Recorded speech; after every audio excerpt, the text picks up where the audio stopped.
Hey everybody, it's me Edward Jones back with a new video. The problem of two-way in New York City. I'm pretty sure many of you guys who are in the gun community have heard of a man named Dexter Taylor. He's a 51-year-old software programmer who lives in Brooklyn, but he picked up the hobby of gunsmithing and producing your own firearms. Anyway, he said he's going over things he said. He said he thought it would have been cool to. He's always had a knack for that kind of stuff. Whether it been firearms, tanks, planes, things like that. And he found out about 80% lowers, and he has a machine shop, and he started making his own Glock pistols, his own AR platform rifles. Sounds pretty American, doesn't it? Well, apparently because he uses credit card to pay, to buy certain things and have them shipped to New York City. They local government wanted to investigate, and so apparently he got his door kicked in by NYPD and ATF, and this happened in 2000. It happened in 2022, and now he's potentially facing somewhere between 10 and 18 years in prison. One of the things that was said during the trial, his defense attorney wanted to bring up two-way. Apparently, the judge in that case said, do not bring up two-way. Two-way does not exist here. He was found. He was, a jury of his peers found him guilty. I guess of several counts, like of manufacturing firearms, some nonsense. Anyway, and right now he's in Rikers Island Detention Center, which has a pretty bad reputation for for its treatment of prisoners. Now, first off, I want to say that the reason why this case bothers me, because the guy, he's 51 years old. He took up a hobby that's not harming anyone. In a city where they actively let people who do shootings either low bail or no bail. They just let them out to continuously cause crime, or if not shootings, stabbings, assault, theft, things like that. Just things that any normal society would actually keep people locked away or put them to death for. They're being let loose. While a few years ago, there was a case where an elderly man who worked in a bodega was being attacked by a much younger guy, and he had to stab the guy in self-defense. That old man was sent to Rikers Island and had I think it was a $250,000 bond, because even though he defended himself, he dared use a knife to do so. And guys, I'm pretty sure we all remember a long time ago Bernie Getz, who basically defended himself on a New York train car. I think he shot four teen criminals. Turned himself in after some hoopla was kicked up in the media. I think he had to do a year.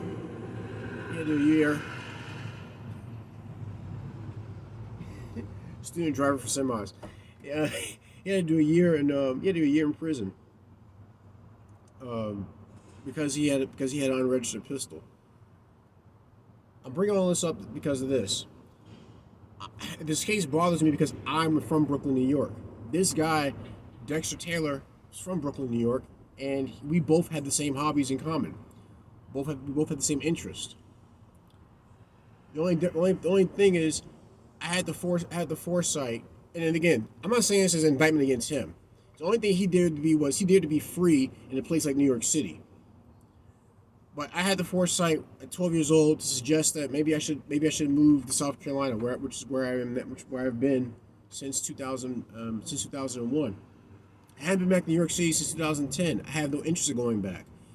After everything that's been going on, I don't know if you couldn't pay me, to visit because the state one thing, the state is one thing. The city itself is a nightmare. I can't go back to that place. My wife wants to visit. She wants to go. She's never been to New York. I said no. I said no. You're not going to no. You're not going to New York because if you go to New York, I gotta go to New York. And because of how things are going, because of the way things are going over there, it ain't happening. I'm basically putting it like this. I had to tell her it ain't happening. You know, my family will ask me every now and then, when you gonna come to New York to visit? I said, no, it ain't happening.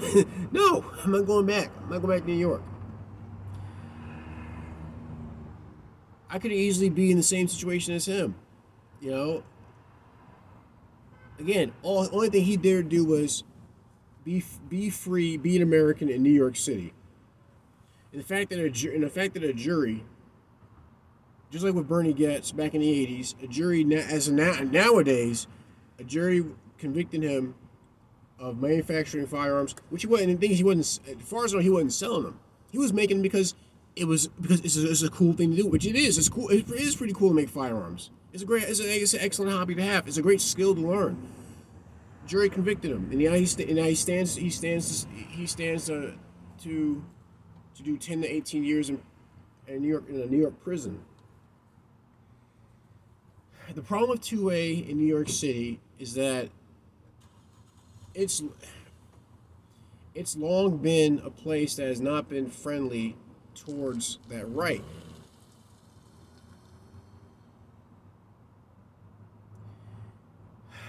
I'm still thinking about how I put this in words. 2A is very unique to us because of our nation's principles, because of how as a nation we fought to make this nation, and how firearms and just arms ownership in general has been integral to this nation being formed, which is very different from. And then there's a quote by one of the founders. I think it's a quote by George Washington. It's either George Washington or Thomas Jefferson, basically saying that uh, the American citizen has the right to keep and bear arms, which is something that other nations would not trust which is what most nations would not trust their citizens to do, because of the implication that if those other governments were to overplay their hand, the people could do something about it. And that's the idea that we have in this. That's the idea that we have at our nation. At our nation's founding. It's been stood up throughout history. But it has fallen back, especially in a place like New York, going back as early as 1911, the Sullivan Law, where you had to have a permit to own a permit to own. I think it was a permit to own firearms, and it was a law that was introduced by a mobster who became the governor. And he did it as a way of controlling his political rivals. That carries over to just general society, especially in New York, in New York City. Yeah, a lot of people who just became comfortable with that, and when you become comfortable with being, being a citizen on paper, but realistically they're subjects. Anyone who dares to stand out from that is quickly seen as a criminal, seen as someone who's seen as a renegade, and it's a shame. That's the case in New York City. Again, I think he was found guilty by jury of his peers. I think New York City, in a sense, has to fall. I think all the mess going on right now in that city, in my opinion, it asked for it. It asked for it. There's not a large outcry of people wanting to arm themselves for personal defense, because especially with all the crime that's been going on. There are people who are constantly complaining to the mayor, complaining to chief police. The people are it's full of the city full of people who are just keen on making complaints, but they've been conditioned on not to basically fix the situation themselves. And so you have learned helplessness on a large scale. New York City is a great case of that.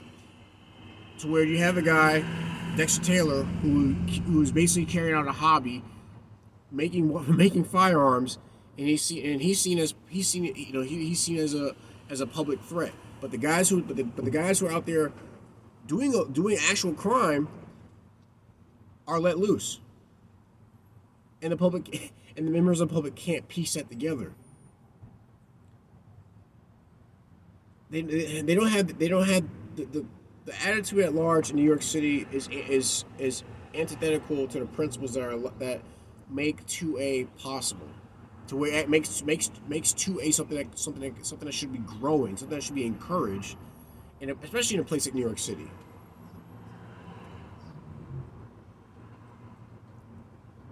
I can't go back. I can't go back. Not unless there's a drastic change on that regard. I can't go back to New York City. And I'll say this: and anyone who's pro 2A and who decides to move out of New York, let alone New York City, I don't let anybody guilt you. Don't let anybody guilt trip you out of doing it. If anything, see it as a tactical retreat, because that place is, as it stands, amidst all the crime that's going on, if they're gonna throw if a jury's gonna throw Dexter Taylor in prison, doing football numbers for making his own firearms, as far as I know, nothing's been said about him selling it to criminals or anything like that. But just the mere fact of him wanting to produce his own firearms, they're going to send him to prison. Hey, that city can fall. It's sad that I gotta say that, but it can fall. And they have no one to blame but themselves. You got illegal migrants illegal migrants being introduced. They're fighting against that probably because the services that they're spending on the migrants, they're not spending on them. But really, you should be asking yourself, why are they here in the first place? Why are they here illegally in the first place? But it doesn't seem to be what's going through a New Yorker's mind. So I'll try to remember. I'll see if I can leave a link to the GiveSendGo to Dexter Taylor's legal fund in the description box. I encourage everyone I encourage us all to go in and donate. Hopefully he can work up. He can get enough money to start to work up an appeal. This is outrageous. And like I said, if you're pro 2A and you live in New York City, leave. You're not abandoning a post. Like I said, it's a tactical retreat, because that ground has been lost for a long time. And if like I said, in the midst of a crime wave, they can't see the benefit of being armed. Just leave them. Kick the dust from your feet. Leave them. But those are my thoughts. Please tell me what you think. Leave a like for the video. Please subscribe to the channel. Leave a comment in the comment section. Again, I'm gonna leave a link to his GiveSendGo in the description box. Please give whatever you can. He's gonna need as much help as he can get. Any gripes, complaints, send me a PM. I'll see what I can do to address them. But that's my video. Problem with 2A in New York City. I'm Edward Jones. You guys take care. Be safe. Stay strapped. And God bless.